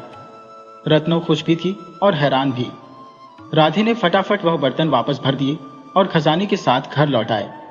दोनों चल चलकर बहुत थक गए थे, इसलिए उन्होंने सलाह की कि सुबह उठकर सोचेंगे कि खजाने का क्या करना है। दोनों को लेटते ही नींद आ गई, लेकिन राधे चुपचाप उठा और उसने खजाने वाले कलश को उठाकर एक सुरक्षित स्थान पर छुपा दिया और फिर चैन से सो गया। सुबह हुई तो 2-3 घंटे बीत चुके थे। राधे अभी सो ही रहा था कि अचानक घर के बाहर शोर शराबा सुनाई देने लगा। उसकी आंख खुल गई। उसने देखा बाहर लोगों की भीड़ जमा थी। पूछने पर पता चला कि लोग खजाना देखने आए हैं। सुबह सुबह रत्नो जब पानी भरने गई थी तो उसने अपनी पड़ोसनों को खुशखबरी सुनाई कि उन्हें बहुत बड़ा खजाना मिला है। यह बात फैलते फैलते राजा तक पहुंच गई। राजा ने राधे को दरबार में बुलाया और कहा, सुना है तुम्हें कोई बड़ा खजाना मिला है, कहाँ है वह खजाना? राधी ने कहा, हुजूर, हमें कोई खजाना नहीं मिला। लगता है मेरी पत्नी ने कोई सपना देखा होगा जिसके बारे में उसने आपको बताया है। राजा ने उत्तर दिया, तुम्हारी पत्नी ने खुद गांव के लोगों को बताया है। राधी ने कहा, हुजूर, मेरी पत्नी तो एक नंबर की गप्पी है, उसकी बातों पर यकीन न करें। राजा ने कहा, नहीं, हम इस बात की परीक्षा खुद लेंगे। कल दरबार में तुम्हारी पत्नी को पेश किया जाए। अगले दिन रत्नो को भी दरबार में हाजिर किया गया। वह बहुत ही खुश थी। राजा ने रत्नो से पूछा, तुम्हें कोई खजाना मिला है? रत्नो आत्मविश्वास से भरी स्वर में बोली, हुजूर, 2-3 दिन पहले मिला था। खजाना? अच्छा, जरा विस्तार से बताओ, तुम्हें खजाना कहाँ मिला? रत्नो बोली, हुजूर, उस दिन कमाल का दिन था। परसों की ही बात है। उस दिन राजा यानी आपके बेटे की शादी भी थी। राजा एकदम से बोला, मेरा बेटा तो सिर्फ 4 साल का है, शादी के लायक हुआ ही नहीं। तुम ठीक से याद करो और सोच समझकर बोलो। रत्नो बोली, हुजूर, उस रात मैंने पहली बार जलेबी का पेड़ देखा। राजा ने आश्चर्य से रत्नो की ओर देखा और बोला, जलेबी का पेड़? रत्नो बोली, हुजूर, उस रात मैंने मछलियों की बरसात भी देखी। राजा ने कहा, लगता है यह कोई पागल औरत है, इसे यहां से ले जाओ। जब सैनिक उसे बाहर ले जाने लगे तो रत्नो चिल्ला चिल्लाकर कहने लगी, मैं सच कहती हूं, हमें खजाना मिला था। राधे बोला, हुजूर, मैंने पहले ही कहा था कि मेरी पत्नी की बातों पर विश्वास ना किया जाए। राजा ने राधी को छोड़ दिया। अगले दिन राजा ने 2 सैनिकों को राधी के घर खजाना ढूंढने के लिए भेजा, लेकिन उन्हें खजाना कहीं नहीं मिला तो सैनिक वापस लौट आए। तब जाकर राधी ने चैन की सांस ली और सोचा कि अगर उसने वह योजना नहीं बनाई होती और उस रात जंगल में जाकर पेड़ पर जलेबियां नहीं लटकाई होती और रास्ते में मछलियां नहीं फेंकी होती तो आज सारा खजाना राजा के पास होता। पर शुक्र है कि उसकी योजना सफल रही और उसकी पत्नी बेवकूफ बन गई। अब वह दोनों सुख चैन से अपने घर में रहने लगे।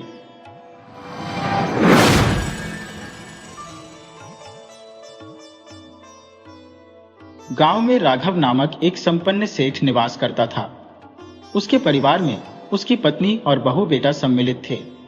यह परिवार अत्यंत सुखी था। एक दिन सेठ की पत्नी और बहू बेटा एक विवाह समारोह में सम्मिलित होने के लिए नदी पार के गांव जा रहे थे। राघव व्यापारिक कारणों से गांव में ही रुकने को विवश था। सेठ का पूरा परिवार नाव में बैठकर नदी पार कर रहा था, तभी अचानक नाव पलट गई। इस दुर्घटना में राघव के संपूर्ण परिवार की मृत्यु हो गई। राघव एकदम अकेला रह गया और जीवन से उसका लगाव समाप्त हो गया। उसने अपनी समस्त संपत्ति गांव के जरूरतमंद लोगों को दान कर दी और एक शांत जीवन जीने के लिए जंगलों की ओर प्रस्थान किया। एक घने जंगल में पहुंचकर तालाब के समीप उसने अपनी कुटिया बनाई और कंदमूल तथा फल खाकर शांतिपूर्वक जीवन यापन करने लगा। एक दिन वहां एक अद्भुत घटना घटी। राघव एक झाड़ी से फल तोड़ रहा था, तभी एक बाघ उसके शरीर को स्पर्श करते हुए पीछे से गुजरा। इसके पूर्व एक लकड़हारा इस दृश्य को देखकर भयभीत हो गया और पेड़ पर चढ़ गया। उसने यह दृश्य देखा, किंतु राघव को तनिक भी आभास नहीं हुआ कि उसके पीछे से बाघ गुजर गया है। लकड़हारे ने सोचा कि राघव साधारण मनुष्य नहीं है। वह पेड़ से उतर आया और राघव के चरणों में गिरकर बोला, महात्मा, मैं एक बड़े परिवार का व्यक्ति हूं, किंतु अपनी गृहस्थी नहीं चला पा रहा हूं। कृपया इसका कोई उपाय बताइए। राघव ने लकड़हारे को उठाकर समझाया, भाई, अपनी मेहनत करते रहो और भविष्य की चिंता मत करो। लकड़हारा समीप के गांव जाकर राघव के बारे में प्रशंसा करने लगा। उस दिन से लोग जंगल में रहने वाले राघव के दर्शन के लिए आने लगे। सबकी अपनी अपनी समस्याएं थी। कुछ रोग मुक्ति के लिए आशीर्वाद चाहते थे, तो कुछ संतान प्राप्ति के लिए, कुछ आर्थिक संकट से उबरने का उपाय चाहते थे, तो कुछ भगवान को पाने का मार्ग जानना चाहते थे। राघव सभी को एक ही बात कहता, भगवान तेरा भला करेगा, उन पर श्रद्धा और भरोसा बनाए रखो। वे जो कुछ करेंगे वही तुम्हारे कल्याण के लिए सर्वश्रेष्ठ होगा। वह किसी को झूठा दिलासा नहीं देता था। धीरे धीरे लोगों की भीड़ बढ़ती जा रही थी। राघव का नाम दूर दूर तक फैल गया। राघव शांतिपूर्ण जीवन जीना चाहता था, लेकिन उसे जनता की समस्याओं और उनकी कठिनाइयों को विवश होकर सुनना पड़ता था। जनता ने राघव को राघवेंद्र स्वामी बना दिया और भगवान की भांति श्रद्धा से उसकी पूजा करने लगी। धीरे धीरे उसका नाम दूर दूर के गांवों तक फैल गया। वहां से बहुत दूर बसे एक गांव में एक ठगों का दल रहता था। उन ठगों का मुखिया था सुंदर। सुंदर ने अपने साथियों के साथ मिलकर एक योजना बनाई। योजना यह थी कि वह खुद को राघवेंद्र स्वामी का सबसे प्रमुख शिष्य बताएगा और बाकी साथी उसके अनुयायी और भक्त बनेंगे। उन्होंने एक छोटा सा आश्रम बना लिया और सुंदर को राघवेंद्र स्वामी का सबसे प्रिय शिष्य के रूप में बिठा दिया। ठगों ने अपने गुरुजी का खूब प्रचार किया। ठगों का आश्रम राघव के आश्रम से बहुत दूर था, इसलिए जो लोग राघवेंद्र स्वामी के दर्शन नहीं कर पाते थे, वे छोटे राघवेंद्र स्वामी के दर्शन कर लेते थे। ठगों ने छोटी मोटी जादू की तरकीबें भी सीख ली। इन जादू की तरकीबों को लोग चमत्कार समझने लगे और छोटे राघवेंद्र स्वामी यानी सुंदर को खूब भेंट चढ़ाने लगे। ठगों को यह धंधा बहुत ही बढ़िया लगने लगा। धीरे धीरे सर्वत्र यह प्रचार हुआ कि बड़े राघवेंद्र स्वामी की अपेक्षा छोटे राघवेंद्र स्वामी की ज्यादा महिमा है। इस कारण जंगल में दूर स्थित राघव के आश्रम में लोग कम आने लगे और अधिकांश भक्त सुंदर के आश्रम में ही जाने लगे। इसी वजह से सुंदर के भक्तों की संख्या दिन प्रतिदिन बढ़ती ही जा रही थी। इधर राघव के मन में यह संदेह हुआ कि कोई उसके नाम का प्रयोग करके जनता को धोखा दे रहा है। उसने सोचा कि वह खुद स्वामी तो जरूर बन गया, मगर उसने कभी किसी को किसी प्रकार का धोखा नहीं दिया। उसके मन में यह जानने की इच्छा हुई कि यह नया स्वामी कौन है। दूसरी तरफ छोटे राघवेंद्र स्वामी की चारों तरफ जय जयकार हो रही थी। वह रोज सैकड़ों लोगों को दर्शन देता, उन्हें आशीर्वाद देता और बदले में लोग उसे रुपये, पैसे, गहने, अनाज और न जाने क्या क्या भेंट स्वरूप देते। आज भी छोटे राघवेंद्र स्वामी रोज की तरह अपने भक्तों को दर्शन दे रहे थे। उनके प्रवचन सुनकर लोग जय जयकार कर रहे थे। तभी भक्तों की भीड़ में से एक आदमी स्वामी जी के नजदीक आया और उन्हें प्रणाम करके बोला, महात्मा जी, मैं आपके गुरु राघवेंद्र स्वामी के बारे में जानना चाहता हूं। आप बताने का कष्ट करेंगे? बेटा, मैं उनके बारे में क्या कह सकता हूं। वे एक अत्यंत पुण्यात्मा और महान तपस्वी हैं। क्या आप उनके पहले के नाम और परिचय के बारे में जानते हैं? पहले के नाम का क्या मतलब है? उनके जन्म से ही उनका नाम राघवेंद्र स्वामी है। उनके जन्म लेते ही आकाशवाणी हुई थी कि वे जन्मजात सिद्ध पुरुष है। आपने उन्हें कितने दिन पहले देखा था? मैं जब चाहूं तब ध्यान लगाकर उनकी दिव्य मूर्ति के दर्शन कर सकता हूं। भक्तों की भीड़ उत्सुकता से यह बातें सुन रही थी। तब तो आपने मुझे पहचाना है ना? तुम कौन हो बेटा? उस आदमी ने अपनी नकली दाढ़ी निकालते हुए कहा। स्वामी, आप इस वक्त जिनकी प्रशंसा कर रहे हैं, मैं वही राघवेंद्र स्वामी हूं। यह सुनकर वह ठग सुंदर चकित रह गया। आप क्यों इस तरह से लोगों को धोखा दे रहे हैं? भक्तों की भीड़ में खुसर पुसर होने लगी। लोगों को समझ में आ गया कि असली राघवेंद्र स्वामी के सामने आते ही इन ठगों का भांडा फूट गया है। अपनी पोल खोलते देख नकली स्वामी जी और उनके नकली चेले वहां से भागने लगे, पर भक्तों की भीड़ ने उन्हें दबोच लिया और उनकी पिटाई शुरू कर दी। वे ठग लोगों से माफी मांगने लगे। तब राघवेंद्र ने लोगों को रोका और ठगों से पूछा कि उन्होंने भोले भाले लोगों से जो धन ठगा है वह कहां पर है। फिर उनसे सारा ठगी का माल वसूल करके उन्हें मार मारकर गांव से भगा दिया गया। लोगों ने असली राघवेंद्र स्वामी को धन्यवाद दिया। राघवेंद्र स्वामी वापस अपने आश्रम में आ गए, परंतु एक शांत जीवन जीने का उनका उद्देश्य पूरा नहीं हुआ था। इसीलिए रात के अंधेरे में उन्होंने वह आश्रम छोड़ दिया और बहुत दूर एक गांव में जाकर रहने लगे, जहां पर अब उन्हें कोई नहीं जानता था। इस तरह से अब वे एक शांत जीवन जीने लगे थे।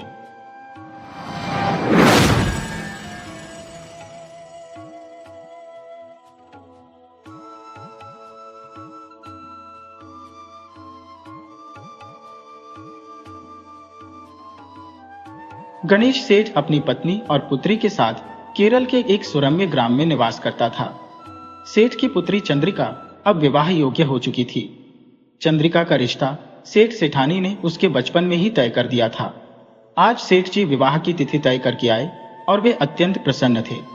रात्रि को अपनी पत्नी से बोले, मैं चंद्रिका का विवाह बड़े ही धूमधाम से करूंगा और उसके लिए एक 9 लखा हार भी बनवा दूंगा।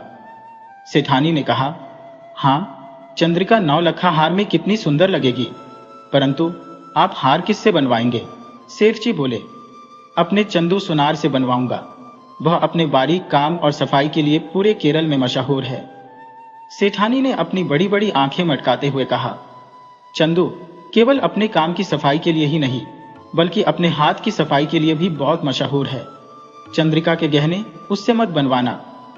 सेठ जी ने पूछा, ऐसा क्यों? सेठानी ने बताया, चंदू को आभूषण दिखाना या उससे कुछ बनवाना खतरे से खाली नहीं है। मेरी सहेली ज्योति ने उसे 10 तोले की सोने की माला चमकाने के लिए दी थी, तो वह 9 तोले ही रह गई। रमा ने मोतियों का हार बनवाया तो मोती नकली निकले। न जाने चंद्रिका के गहने बनाने में वह हमें कैसे ठगेगा, या कुछ नकली निकला तो चंद्रिका के ससुराल में हमारी बहुत बेइज्जती हो जाएगी। सेठानी की बात सुनकर सेठ जी कुछ सोचने लगे। कुछ देर बाद बोले, मैं चंद्रिका का हार तो चंदू से ही बनवाऊंगा, देखूंगा वह मुझे कैसे ठगता है। सेठानी ने कहा, आप ऐसी भूल मत कीजिए। चंदू ने बड़े बड़ों के छुड़ाए हैं, आप तो सीधे साधे इंसान हैं। चंदू के सामने आपकी एक नहीं चलेगी और आपका ही नुकसान होगा। सेठ जी मुस्कुराते हुए बोले, तुम फिक्र मत करो, मैं सावधान रहूंगा। अगले दिन सेठ जी ने चंदू को बुलाया और उसे सारा काम समझा दिया। फिर वे बोले, देखो चंदू, लोग कहते हैं कि तुम अपने काम में काफी हेरा फेरी करते हो। चंद्रिका के गहनों में मैं ठगा जाना नहीं चाहता, इसलिए मेरा एक आदमी हमेशा तुम्हारे साथ रहेगा। तुम मेरे झील के पास वाले मकान में काम करोगे। सेठ जी की बात सुनकर चंदू धोखे हुआ और बोला, सेठ जी मुझे इतना शर्मिंदा ना करें। चंद्रिका तो खुद मेरी बेटी जैसी है, भला मैं उसके गहने बनाने में कोई बेईमानी क्यों करूंगा? और वैसे भी सुनी सुनाई बातों पर विश्वास मत कीजिए। आप तो बस मुझे बता दीजिए, मैं सब तैयार करके ले आऊंगा। सेठ जी बोले, चंदू अपनी बेटी के गहनों के मामले में मैं किसी पर भरोसा नहीं करूंगा। ये काम तुम्हें मेरे घर पर ही करना होगा, और वह भी मुरली की निगरानी में। अगले दिन से हार का काम शुरू हो गया। रोज सवेरे सेठ जी आधा बना हार और बाकी सामान तिजोरी से निकालकर चंदू को देते। फिर चंदू और मुरली नाव पर बैठकर झील के पार वाले छोटे मकान में जाते। चंदू काम में जुट जाता और मुरली उसकी निगरानी करता। चंदू को सेठ जी की बात का बहुत बुरा लगा था, लेकिन वह इस सोच से खुश था कि उसका बनाया हार चंद्रिका के गले में बहुत सुंदर लगेगा। वह खुशी खुशी हार बनाने में जुट गया, पर मुरली उसे शांति से काम करने दे तब ना। अगर चंदू सिर खुजलाता तो मुरली उसके बालों को टटोलता। अगर वह अपने रूमाल से पसीना पोंछता तो मुरली उस रूमाल को देखने के लिए तैयार हो जाता। एक दिन जब खाना खाकर चंदू ने अपना मुंह पोंछा तब तो हद ही हो गई। मुरली चंदू की मूंछ में छिपे हीरे जवाहरात ढूंढने लगा। चंदू ने एक बार तय कर लिया कि वह गहनी नहीं बनाएगा, पर चंद्रिका की याद आते ही उसका दिल पसीज गया। उसने मन में सोचा, हार बनाऊंगा और फिर सेठ जी और मुरली को अच्छा मजाक सिखाऊंगा। धीरे धीरे बाकी आभूषण तैयार हो गए और तिजोरी में बंद हो गए। बस 9 लाख का हार बनाना बाकी था। सुबह सुबह हार लेकर चंदू और मुरली झील पार कर अपने काम में जुट गए। दोपहर तक हार सूरज की तरह चमकने लगा। चंदू ने हार को एक लाल रेशम के कपड़े में लपेटकर नाव पर सवार हो गया। मुरली नाव चलाने लगा। जब नाव झील के बीच में पहुंची तो उन्होंने दूर से सेठ जी को आते देखा। खुशी के मारे चंदू नाव में खड़ा हो गया और जोर जोर से हाथ हिलाने लगा। अरे अरे, ये क्या कर रहे हो? मुरली ने घबराकर कहा। देखते ही देखते चंदू की इस हरकत के कारण नाव पलट गई। चंदू, मुरली और हार तीनों झील के पानी में जा गिरे। बड़ी कठिनाई से नाव, मुरली और हार समेत चंदू को बाहर निकाला गया। भीगे कपड़ों में चंदू ने हार सेठ जी को सौंप दिया और अपना मेहनताना लेकर घर लौट गया। शेष बचे खुशी से फूले नहीं समाये। पूरे गांव में खबर फैल गई कि सेठ जी चंदू से भी ज्यादा चालाक निकले। शादी के दिन सेठानी ने चंद्रिका को हार पहनाने के लिए डिब्बा खोला तो उसका दिल धक से रह गया। वह चमकता हुआ हार काला पड़ चुका था। सेठ जी को जब यह पता चला तो उन्हें भी बड़ा झटका लगा। आखिरकार चंदू सुनार ने सेठ जी को चारों तरफ से घेर लिया। सेठ जी ने तुरंत चंदू को बुलवा भेजा। चंदू भी मुस्कुराता हुआ आया और सेठ जी के हाथ में असली हार रखते हुए बोला, यह लीजिए आपका हार। मैंने वादा किया था, फिर भी आपने मुझ पर विश्वास नहीं किया, लेकिन सुनी सुनाई बातों पर भरोसा कर लिया। इसीलिए आपको सबक सिखाने के लिए मैंने यह सब किया था। सेठ जी हैरान होते हुए बोले, आखिर तुमने यह सब कब किया और कैसे कर लिया? मैंने तो तुम पर कड़ी निगरानी रखी हुई थी। चंदू ने कहा, आपको याद है जब नाव पलट गई थी? बस झील के बीचों बीच मैंने नकली हार छिपा दिया था। जब मैं पानी में गिरा तब मैंने हार बदल दिया और फिर रात को आकर असली हार पानी से निकाल लिया। चंदू की बात सुनकर सेठ जी के चेहरे पर मुस्कान आ गई। उन्हें यह बात समझ में आ गई कि उन्होंने गांव वालों की सुनी सुनाई बातों पर विश्वास कर लिया और चंदू की ईमानदारी पर भरोसा नहीं किया। लेकिन अब उन्हें समझ आ चुका था कि चंदू एक बहुत ही ईमानदार और सच्चा इंसान है।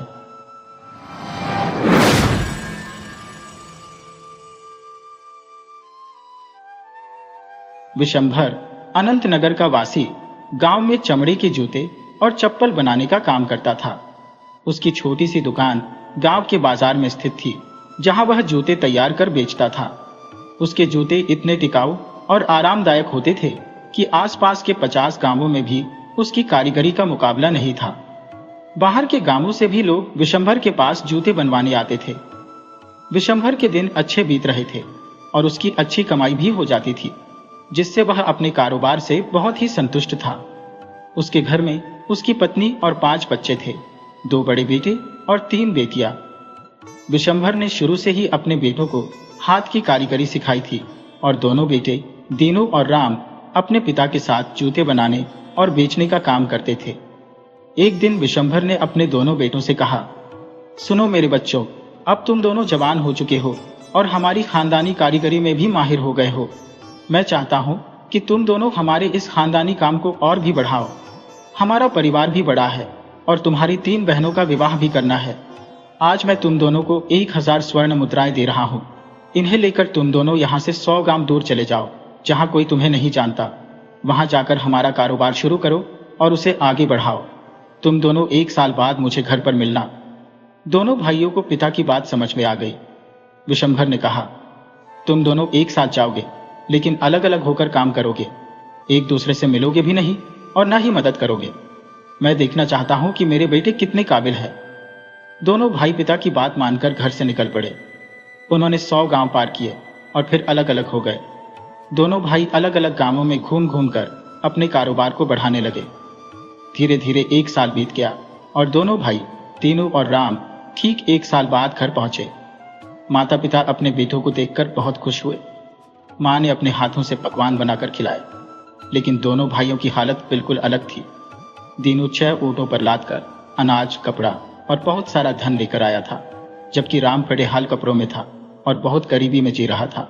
अगले दिन विशंभर ने अपने दोनों बेटों को पास बुलाकर पूछा, कहो मेरे बच्चों, कैसा रहा तुम्हारा यह 1 साल? विशंभर ने रामी की हालत देखकर कहा, रामी, तुम बताओ, लगता है तुम्हारा समय काफी तकलीफ में बीता है। रामी ने हाँ में सिर हिलाते हुए बोलना शुरू किया, माँ, पिताजी, यह साल बहुत कठिन था। यहाँ से 100 गांव दूर जाकर हम दोनों भाई अलग हो गए थे। हम एक दूसरे से मिले भी नहीं, लेकिन हम आसपास के गांवों में ही थे। मैंने वहां पहुंचकर अपने जूते चप्पल का व्यापार शुरू करना चाहा, लेकिन मेरी किस्मत ही खराब थी कि मैं ऐसे नगर में पहुंच गया जहां कोई जूते चप्पल पहनता ही नहीं था। सभी लोग नंगे पैर ही घूमते थे। भला ऐसे शहर में मेरे जूते चप्पल कैसे बिकते? मैंने जैसे तैसे आपके दिए हुए धन से 1 साल पूरा किया और फिर घर वापस आ गया। पिता ने कहा, कोई बात नहीं, जीवन में सफलता असफलता चलती ही रहती है। दिनो, तुम बताओ, लगता है तुम्हारा व्यापार खूब चला है। खूब जूते चप्पल बनाकर बेचे हैं तुमने। दीनू ने मुस्कुराते हुए कहा, हाँ पिताजी, आप बिल्कुल सही कह रहे हैं।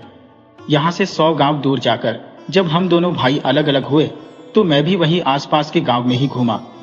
किस्मत का खेल देखिए, रामी जिस नगर की बात कर रहा है, मैं भी उसी नगर में था। वह काफी बड़ा नगर था और हमारे गांव जैसे 20 गांव उसमें समा सकते थे। इसीलिए हम भाई आपस में मिल नहीं पाए और आपकी शर्त भी थी कि एक दूसरे से मिलना नहीं है। विशंभर बड़ी ही गंभीरता से दीनू की बातें सुन रहा था। उसने कहा, हाँ, वह तो ठीक है, आगे बताओ, क्या हुआ? दीनू ने जवाब दिया, मेरे साथ भी यही समस्या थी। उस नगर में सब नंगे पैर ही घूमते थे, किसी को जूते चप्पल के बारे में पता ही नहीं था। लेकिन मुझे इस समस्या में एक बहुत बड़ा मौका दिखाई दिया। मैंने वहां के लोगों को अपने जूते चप्पल दिखाए और इसके फायदे उन्हें बताए कि यह पैरों को आराम देते हैं वगैरह वगैरह। मुझे कुछ दिन लगे अपनी बात समझाने के लिए, लेकिन जब लोगों ने मेरे बनाए हुए जूते चप्पल पहने तो बस वह दिन और आज का दिन मुझे सिर खुजाने की भी फुर्सत नहीं मिली। आपके दिए धन से मैंने चमड़ा खरीदा और समझो कि पूरे नगर को जूते बेचकर मालामाल होकर ही वापस आया हूं। विशंभर बहुत खुश हुआ और अपने बेटे की कामयाबी देखकर उसने दीनू को भी आगे के लिए सबक लेने की सलाह दी।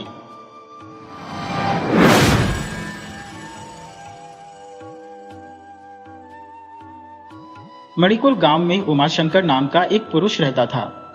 उमाशंकर श्मशान का देखभाल करने वाला था और अत्यंत गरीबी में अपनी जिंदगी गुजार रहा था, परंतु उसका हृदय अत्यंत पवित्र और निर्मल था। वह अपने कार्य को पूरी जिम्मेदारी के साथ निभाता था। गांव के लोग उसे देवता समान मानते थे। श्मशान में अपने प्रियजनों को खोने के दुख में डूबे लोगों को वह बहुत ही संवेदनशीलता के साथ सहारा देता था। शव को जलाने के लिए लकड़ियों या रकम की बात आने पर वह किसी को तंग नहीं करता था। जो लोग जितना दे देते वह उतना ही स्वीकार कर लेता था। उमाशंकर तब तक श्मशान में रहता था जब तक कि शव पूरी तरह से जल न जाए। जितना भी उसके पास था उसी में वह अपना काम चला लेता था। इसी वजह से वह हमेशा असंतुष्ट रहता था। उसकी बस एक ही इच्छा थी, हरिद्वार जाकर गंगा नदी में स्नान करने की, परंतु इसके लिए उसे पर्याप्त धन की आवश्यकता थी जो उसके पास नहीं था। एक दिन उसे पता चला कि गांव के बाहर पेड़ों के बीच एक अनाथ शव पड़ा हुआ है। उमाशंकर वहां गया और शव को अपने कंधों पर लादकर श्मशान में ले आया। उसने पूरी व्यवस्था के साथ दाह संस्कार किया। उमाशंकर ने यह सारा काम अत्यंत श्रद्धा के साथ किया। उसके मन में शव के प्रति कोई घृणा या क्रोध का भाव नहीं था। एक अज्ञात व्यक्ति दूर से उसे यह सब करते हुए ध्यान से देख रहा था। काम पूरा करने के बाद उमाशंकर श्मशान के पास वाले कुएं में नहा धोकर घर जाने के लिए निकल पड़ा। तभी वह अजनबी व्यक्ति उमाशंकर को आवाज देकर रोकता है।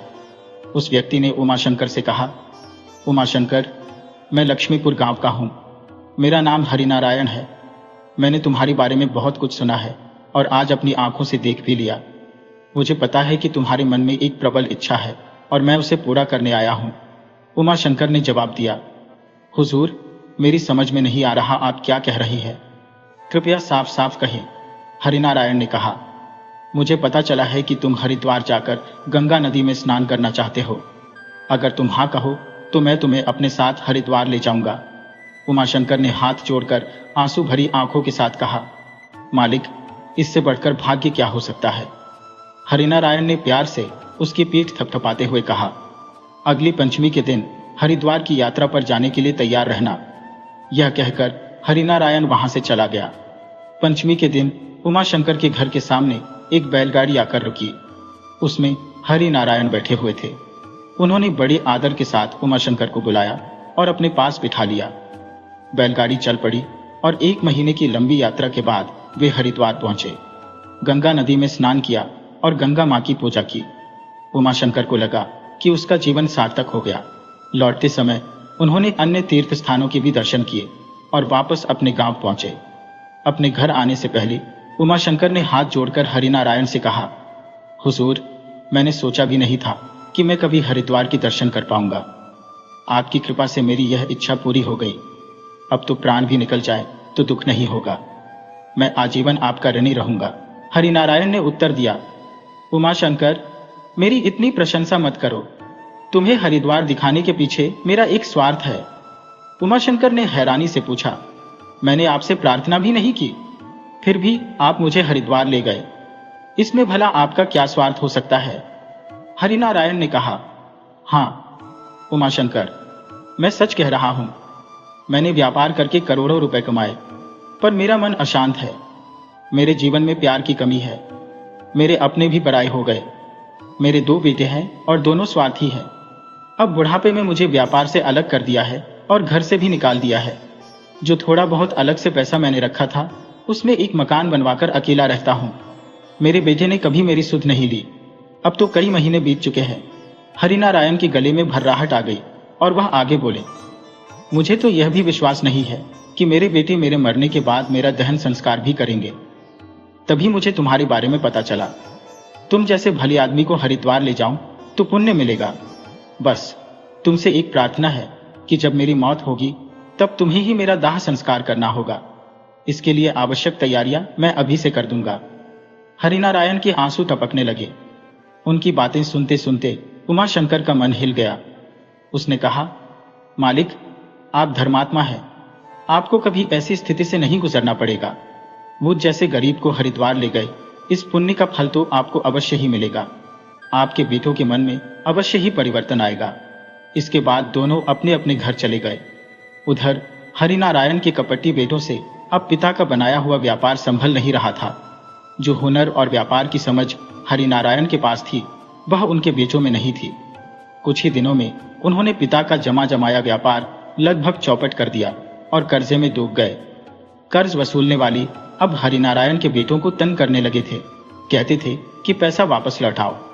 हरिनारायण के बेटे इसके लिए समय मानते, परंतु वे लोग कहते कि तुम पर विश्वास कैसे करें, तुम तो अपने पिता के भी सगे नहीं हो। अगर तुम्हारी जगह खुद हरिनारायण होता तो बात और थी। उन्हें तो हम अगले 10 साल का कर्ज भी दे देते। हरिनारायण के बेटे अब पछताने लगे कि क्यों उन्होंने अपने पिता के साथ बुरा बर्ताव किया। तब छोटे बेटे ने कहा कि अभी भी देर नहीं हुई है।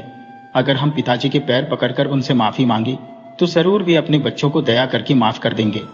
यही सोचकर दोनों बेटे अपने पिता हरिनारायण के पास पहुंचे और उनसे माफी मांगने लगे। हरिनारायण अपने बेटों में आई इस परिवर्तन को देखकर बहुत खुश हुआ। वह अपने बेटों के साथ उमाशंकर के पास गया और बोला, उमाशंकर, देखो भगवान की लीला। जैसे ही मैंने तुम्हारे हरिद्वार जाने की इच्छा पूरी की, भगवान ने मेरी इच्छा पूरी कर दी। मेरे बेटों के मन में परिवर्तन लाकर अपनी माया दिखाई। उमाशंकर ने कहा, मालिक, मुझे हरिद्वार दिखाने का जो पुण्य आपने किया है वह व्यर्थ थोड़े ही जाएगा। सदा भले आदमी का भला ही होता है। इसके बाद हरिनारायण अपने बेटों के साथ चला गया और उसने उमाशंकर के लिए एक पक्का घर बनवाया और उसके अच्छे जीवन निर्वाह का प्रबंध भी कर दिया।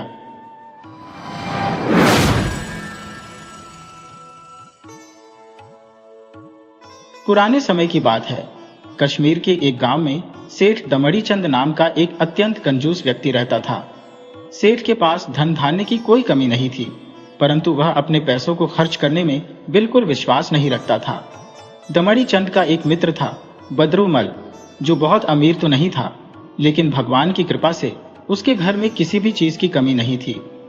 दोनों की दोस्ती बहुत पुरानी थी और वे एक दूसरे के घर आते जाते रहते थे।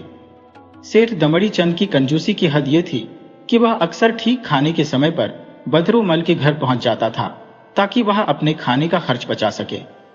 बदरूमल को भी अपने घर आए अतिथि को बिना भोजन कराए भेजना अच्छा नहीं लगता था और दमड़ी चंद उसका पुराना मित्र था, इसलिए वह इस बात का बुरा नहीं मानता था।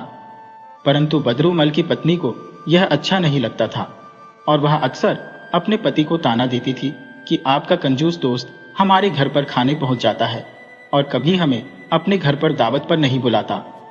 एक दिन बदरूमल ने ठान लिया कि वह दमड़ी चंद के घर जाकर दावत का मजा जरूर लेगा। हालांकि उसे मालूम था कि दमड़ी चंद उसे कभी दावत नहीं देगा, फिर भी वह उससे मिलने उसके घर की ओर चल पड़ा। रास्ते में ही उसकी मुलाकात दमड़ी चंद से हो गई। बदरूमल ने कहा, भाई दमड़ी चंद, कल शाम को मैं तुम्हारे घर आ रहा हूं और मुझे भाभी के हाथ का स्वादिष्ट खाना खाने का मन कर रहा है, तुम घर जाकर बता देना। यह सुनकर दमड़ी चंद को मानो सांप सूंघ गया। वह मन ही मन योजना बनाने लगा जिससे कि उसे बदरूमल को दावत न देनी पड़े। वह फटाफट घर पहुंचा और अपनी पत्नी से कहा, देखो कल शाम बदरूमल हमारे घर खाने आने वाला है, इसलिए मैं शाम के समय घर से निकल जाऊंगा। अगर वह आए तो कह देना कि मैं अचानक किसी जरूरी काम से बाहर गया हूं और जो खाना तुमने बनाया होगा थोड़ा सा बचाकर रख लेना, मैं वापस आकर खा लूंगा। बदरूमल से कहना कि हम खाना खा चुके हैं और अगर वह कहे कि उसके लिए खाना बना दो तो कहना कि पति की गैर हाजिरी में मैं यह नहीं कर सकती। उसके साथ बहुत ही तमीज से पेश आना, परंतु उसे खाना नहीं देना। इस प्रकार समझा बुझाकर दमड़ी चंद वहां से चला गया। संध्या होते होते बदरूमल वहां पहुंच गया। जब वह आया तो पत्नी ने ठीक वैसा ही किया जैसा सेठ ने उसे समझाया था। पत्नी ने कहा, मुझे बड़ा दुख है कि सेठ जी आज बाहर गए हैं, अगर वह घर पर होते तो मैं अवश्य आपको मुर्गे की सब्जी बनाकर खिलाती, क्योंकि मुर्गा तो वही मारते हैं। बदरूमल समझ गया कि यह सेठ की चाल है, पर वह भी आसानी से मानने वाला नहीं था। बदरूमल ने कहा, इसमें दुख की क्या बात है, मैं तो यहां खाने के लिए ही आया हूं, मुर्गा मैं मार देता हूं। पत्नी ने कहा, नहीं नहीं, मेरे पति को पता चलेगा कि आपको यह परेशानी उठानी पड़ी तो वह बहुत नाराज होंगे। आप परेशान ना हो, अभी आप चले जाएं, जब वह घर पर आएंगे तभी आना। बदरू तपाक से बोला, अरे इसमें परेशानी कैसे, आप जानती नहीं मैं कितना मेहनती आदमी हूं, कोई भी काम कर लेता हूं। जब तक मैं मुर्गा मारता हूं आप चूल्हा जला लीजिए, जब दमड़ी चंद आएगा मैं उसे समझा दूंगा। यह कहकर वह बाहर आंगन में घूमती हुई मुर्गियों में से एक मुर्गा उठाता है। उसने सबसे अच्छे वाला मुर्गा पकड़ लिया था। अभी वह मुर्गी काटने ही वाला था कि अमरचंद की पत्नी बोली, वह उसे मत मारो, मेरे पति बस आने वाले ही हैं। पर बदरू कहाँ मानने वाला था। उसने मुर्गे को काटकर सेठ की पत्नी को देते हुए कहा, इसको पकाएं। अब इस मुश्किल से कोई बचने का तरीका नहीं दिखा तो सेठ की पत्नी मुर्गा पकाने चली गई। अभी खाना तैयार हो ही रहा था कि सेठ दमड़ी चंद वहां आ धमका। उसे लगा था कि बदरू वापस लौट गया होगा, परंतु उसे क्या पता था कि वह तो आज दावत करने की जिद करके ही आया था। बदरू को घर पर ही देखकर दोनों ने आपस में कुछ देर बातें की। फिर दमड़ी चंद तुरंत रसोई की तरफ दौड़ा। उसने अपनी पत्नी से पूछा तो पत्नी ने सारी बात बता दी। सेठ बोला, चलो इसमें कोई ज्यादा नुकसान नहीं हुआ, अब हमें इसे अच्छी तरह से देखना है। सुनो, मुर्गा जब तैयार हो जाए तो तुम उसे तांबे के बर्तन में परोसना, परंतु बहुत थोड़ा सा ही देना, और बाकी का बचा हुआ मुर्गा मुझे मिट्टी के बर्तन में देना, क्योंकि वह मेहमान है तो तांबे के बर्तन में देना ही ठीक रहेगा। जब खाना तैयार हुआ तो पत्नी ने ऐसा ही किया। बदरू ने देखा कि उसे थोड़ा सा मुर्गा परोसा गया है और दमड़ी चंद को बहुत सारा मुर्गा परोसा गया है, तो वह बोला, नहीं नहीं, यह नहीं हो सकता, मैं तांबे के बर्तन में रखा हूं और तुम मिट्टी के बर्तन में नहीं, ऐसा कभी नहीं हो सकता। यह कहते हुए उसने सेठ के सामने रखा हुआ मिट्टी का बर्तन अपने सामने रख लिया और तांबे के बर्तन को सेठ के सामने कर दिया। इस तरह से सेठ दमड़ी चंद की सभी चालाकियां निष्फल हो गईं। उसकी सांस जैसे थम गई जब उसने देखा कि मामला हाथ से फिसल रहा है। दमड़ी चंद ने अपनी पत्नी की ओर देखते हुए कहा, कई दिनों से एक प्रेत हमारे घर को भयभीत कर रहा है, वह इस समय भी आ चुका है और उसके आते ही घर में अंधकार छा जाता है। बदरूमल ने आश्चर्य से कहा, सचमुच? इधर पत्नी ने अपने पति का इशारा समझ लिया और तुरंत लालटेन बुझा दी। लालटेन बुझते ही घर में चारों ओर घना अंधकार छा गया। अंधेरे में दमड़ी चंद ने अपने मित्र के सामने से मिट्टी का बर्तन उठाने की कोशिश की, परंतु बद्रूमल ने सेठ के हाथों की हरकत को भांप लिया। उसने बर्तन को तुरंत उठाकर अपने बाएं हाथ में रख लिया और दमड़ी चंद को 2-4 थप्पड़ जड़ दिए। बेचारा दमड़ी चंद चिल्लाया, हाय, मर गया। सेठ की पत्नी चिल्लाई, तुम मेरे पति के साथ क्या कर रहे हो? बद्रूमल बोला, नहीं नहीं, कुछ नहीं, वह तो प्रेत मेरा खाना चुराने की कोशिश कर रहा था, बस उसी को मजा चखा रहा था। ये कहते हुए उसने 2 थप्पड़ और जड़ दिए। बेचारा कंजूस दमड़ी चंद अंधेरे में पिटता रहा।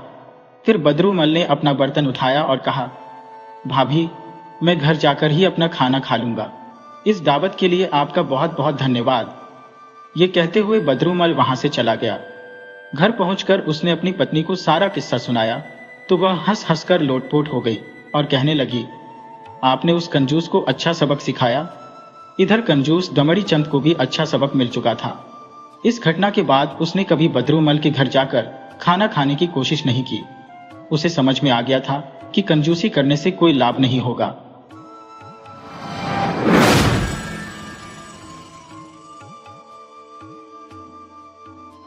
वीडियो अच्छी लगे हो तो इसे लाइक करें और ऐसी ही मज़ेदार कहानियों के लिए चैनल को सब्सक्राइब करें और बेल आइकन दबाएं। ज़्यादा से ज़्यादा अपने दोस्तों को शेयर करें। धन्यवाद।